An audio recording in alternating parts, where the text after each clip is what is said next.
Hello everyone, it's Jamarl Thomas. Welcome to the Progressive Soapbox. Hope everyone is doing okay this morning. It's funny, it feels like there's been a hiatus, but it's only been one day. Over the weekend, I went to see, I was with the Progressive Patriot, Sarah Reynolds in DC. That was Saturday. I put it up for my patrons. I'm trying to add more stuff to my patrons. So I put that up for my patrons, a link for that. And I think my wife was putting pictures into the account. And I had a 4-hour debate on Vince Sori. It's a music channel. And you're like, it's a music channel. Why are they having you on for debate? Apparently, the people who run the channel watch my show. And in watching my show, there are certain people who they have questions on socialism, questions on Sanders, Ocasio, etc. And there's some people who consider themselves, I guess, defenders of capitalism that wanted to talk about it. So I put that up for my patrons also for them to see. I think I handled myself pretty well on that show. So I am perfectly okay with what went down. I don't think this video is going to be long, but I do have I gotta be honest. Hey, give me 1 second. I'm bad at doing two things at once. It was a weird experience. Now, weird, not bad. Just weird. Weird only because we really do live in different worlds. I've said it before. This kind of psychological thing where the people around you, you look at your crowd. And if the crowd holds your point of view is strengthened. It's like, if the world believes this, and I believe this, then this is the world. The world is solid. People who don't necessarily believe this are somewhere else. Because this channel, to some degree, creates a world of mine, and that there are people who are crewing around this world. Sometimes they agree or disagree, but at the very least, they're close enough in the orbit where they strengthen the perspective. Because they validate the perspective, even if they disagree with the perspective. The disagreement and having the disagreement to some degree, you validate it. I don't have a conversation or argument about rape because I don't necessarily think rape is something that's up for debate. The very act of having a conversation makes it look as if the conversation is valid. This solidifies my world. Now, going to other channels, they are different worlds. It's fucking phenomenal. It's amazing. You can say, no shit, Sherlock. I was blown away by this. Now, having conversations about whether or not people should get health care is a mind-blowing conversation to me. And my wife thought the same. But my wife is a part of my world. So for her, she's like, wow, there are people who have conversations like that. Yes, clearly. One of the more interesting tidbits that I just want to give on that. It's difficult sometimes to get across to people that the reason they believe things is because those things were put into them, not because they came to them on their own free will. Free will in this case is somewhat of a myth. Now understand what I mean. Why is this person a Christian?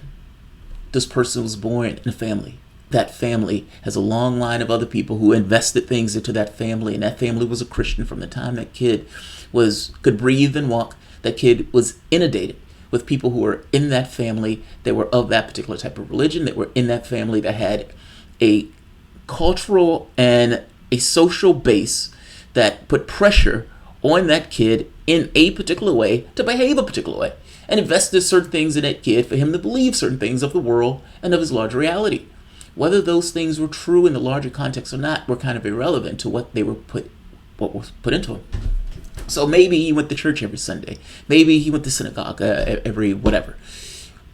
Maybe the family members had certain ideas about certain things.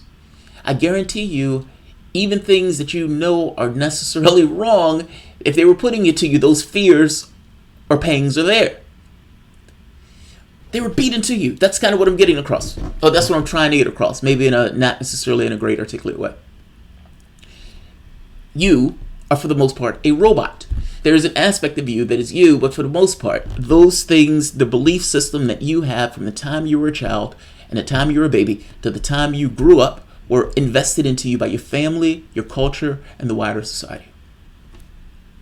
Now, people don't look at it that way. They look at it as if everything that takes place is somehow some kind of individual decision that they themselves made.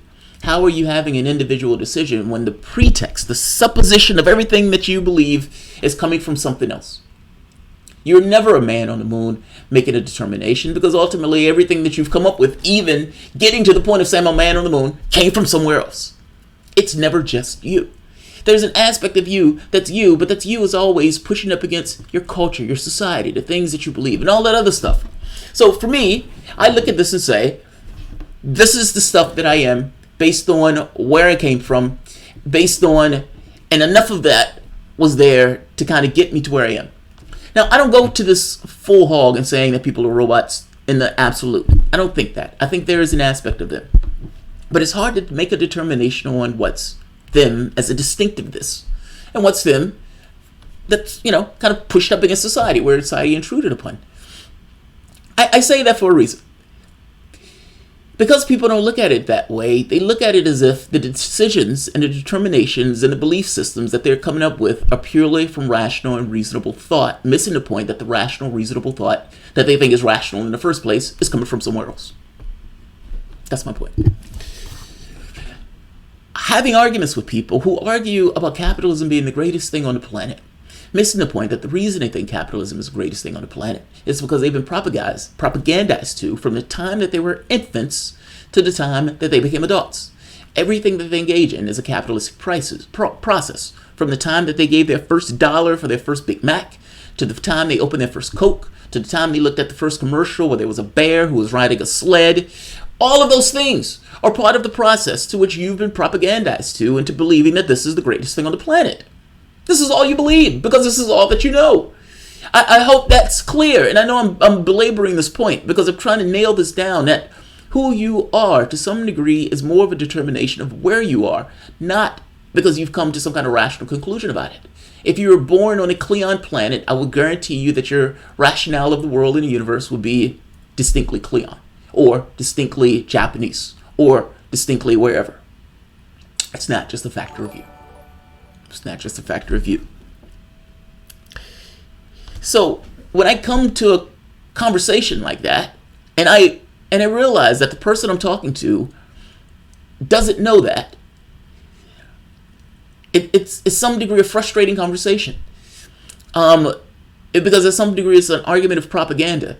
Now, I don't say that to delegitimize the point that people are making, but it's always an interesting thing when you go to somebody else's world and in having the conversation with them, arguing from the standpoint of, look, human beings are more important than your profits, and if we're having a conversation on whether or not a human being should get health care juxtaposed against whether or not some rich person should pay a little bit more and something that's not even real, then yeah, I'm going to err on the side of this person's getting health care.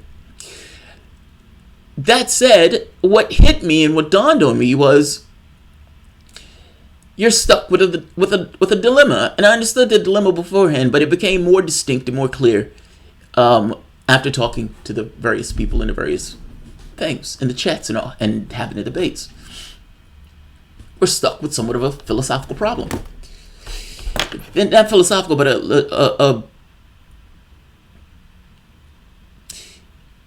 political problem. This was talked about by old monks long ago. How do you move a crowd? Right? How do you move a crowd? You have all of these people and all of these various distinct worlds. A world of their own. This particular guy likes rap. This particular guy likes rock. This particular guy grew up in a family of monks. This particular guy grew up with a gay parent. This guy. All of these people having distinct beliefs. There may be certain things that they crew around, meaning we should be fair, we should be earnest, we should be just, or maybe not. Maybe they grew up in difficult households where it was violent. Maybe the dad was an alcoholic. Maybe the mom was a drunk. Maybe the other person was a prostitute. Maybe they did whatever they needed to do to make ends meet. Maybe this person was rich, and this person was so rich they were utterly and completely detached from the reality to which they found themselves. You have 300 million people on this planet all living together, all within their own distinct worlds. And each of them grew up day after day after day after day after day in their world, eating their Cheerios, eating their cornflakes, living their day, just like you're living their day, but in worlds that they completely believe are real, just like you believe your world is real, all being a little different. You have a political problem. You have to get these people on your side. And you have to pull these people in to say, my point of view is the better point of view. An argument that they're believing what they believe because they're robots and this was invested into them is lost on them, and is even to some degree a little, you can say, talking down to. The fact that they're robots is true. They don't know that, and to some degree it doesn't even matter. I would argue that my point of view is an easier point of view in order to deal with people because, if these people are robots and what's been invested into them, which is flat fact true, is there someone operating on that, which is also true. It's kind of besides the point. How do you move the crowd? And my little basic point here, and I'm going to end it on this. Regardless of the worlds that those people are living in, if we're looking at a Venn diagram and we're asking ourselves, what are the things that are common to us? The things that are common to us are the human experience. This person has a child and that child wants healthcare. Hey, let's make an argument for healthcare. That works. You know what it means to be sick. I know what it means to be sick. Everybody on this planet, the 300 million people, for the most part, for all intents and purposes, knows what it means to be sick. Medicare for all is an easy argument to make, and it's one that's easily digestible. Same thing with education.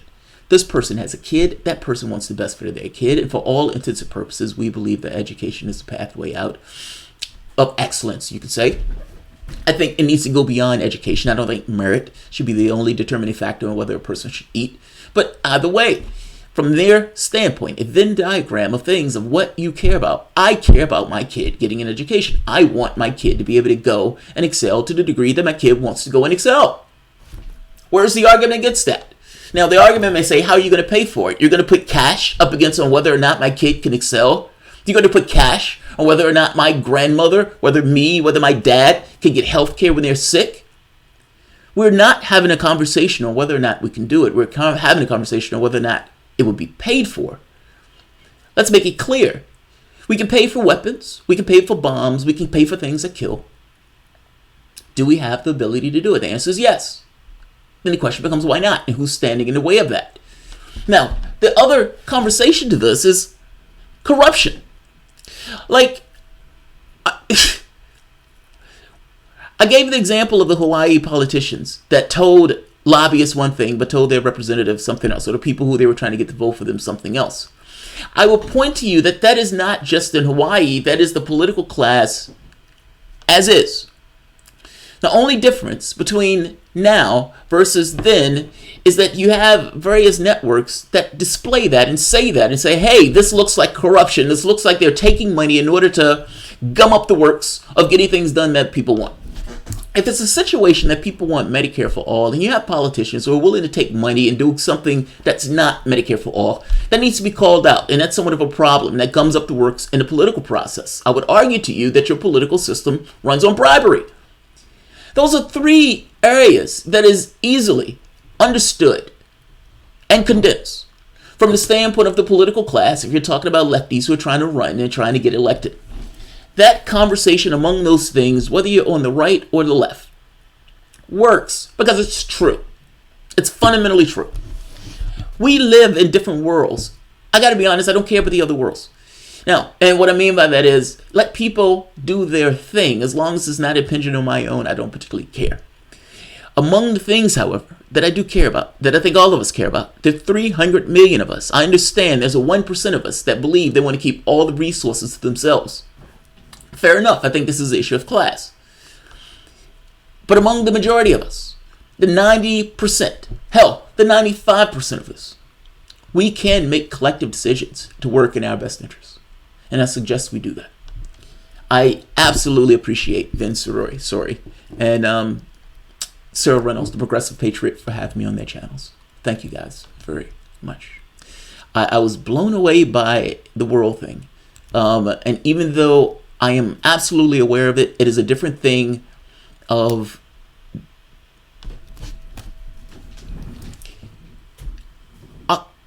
my channel is my point of view. It's just me. These are like from a consciousness space.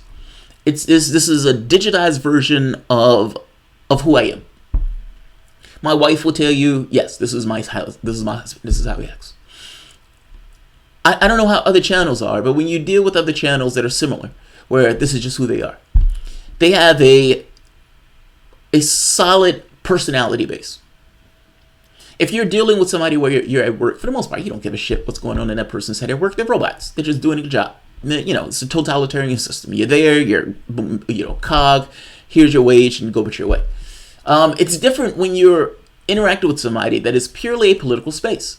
This is not, I'm just bumping into somebody in Lucky's and we're having a conversation. This is somebody that has a strong political opinion, and those political opinions existing within a similar space. Within the Venn diagram of areas to which you agree, there's ease of movement. Among the areas that you don't, there's not ease of movement. But you're still within that space. I'm saying that that's somewhat your world. That is somewhat America. And in a political space, the goal is to, among those things you agree, get that done. If we agree on healthcare and education, fuck the rest. It's not that I'm ignoring the rest. We're going to have a fight about the rest. But among those things lessen the pain on the society, which is what I want to do. I function for humanitarian reasons. I don't give a shit about the labels of socialists or whatever. What I care about is getting those things done. So I appreciate them having me on the show. And like I said, it was a fascinating experience to me. Let's see, who's here? And somebody gave a super chat. And I don't want to miss those because they were complaining to me that I was missing those. I don't have help on this channel, guys. I'm sorry. It's just me. And I know Abdur has somebody reading his for him. Bastard. Here we are. Different worlds together. We live on different worlds together. Holy shit, this is what the Democrats meant by universal health care, Medicare for Andromeda, owned together. Owned together. I'm assuming that's Beltazar, because that's an awesome way in what he wrote. Pops, thank you. Pops, thank you. And Catherine Barber, thank you. I know it's only half your age, but in 2049, you'll be as old as I am now. Love your work. Keep on keeping us sane. Oh, thank you. Thank you, Catherine. I missed this. I didn't see this. And Pops, thank you, Pops. Different worlds together. Guys, man, you have no idea. Last month freaked me out. Honestly, last month freaked me out. Jamal, you need to review your Patreon page promises. Trudy, I am. We've been, Yeah, I've been trying to figure out, we've been focusing more on getting Patreon up to snuff. So yeah, we are, Trudy. We are. It's not just me now working on Patreon. Yeah, man, last month freaked me out. I was like, it had gotten to a point where I was like, all right, I can see this. Like, because, in my head, I project this stuff out. I just kind of, what are the chances of X? How long would it take for Y? And that's kind of the way I process this stuff. And I was good. I was like, all right, I'm balanced out. The world is great. I can continue to do this. I might be able to expand by adding in somebody on the page, meaning helping with X. And then YouTube was like, motherfucker. Stephen Carl, getting robbed by a faceless corporation should freak you out, homie. Yeah, it does. It does, and it did. And I'll be talking to you today, Stephen Carl. I don't contribute for rewards, but some might feel differently. No, Trudy, I agree with you, Trudy. I agree. I put the Patreon page up. I will. We're gonna definitely hand out the t-shirts, so that part is done. Or at the very least, I've bought 3 of them, I think. I think there's 1 or 2 more. Somebody hit me up that I think I might have missed. But we're gonna get it. If I send a super chat and you don't read it, I'm not going to complain. But then again, I'm not going to send $20 super chats. Fair enough. Fair enough. Fair enough. But I don't know if that was a $20 super. Fair enough. Fair enough. Fair enough. But no, look. The tacit agreement, apparently, as far as I understand it, is if somebody sends a super chat, the host reads it. So I'm going to keep that agreement. And not just keep that agreement, seeing as who exactly are you talking to? Because at this point it's yourself.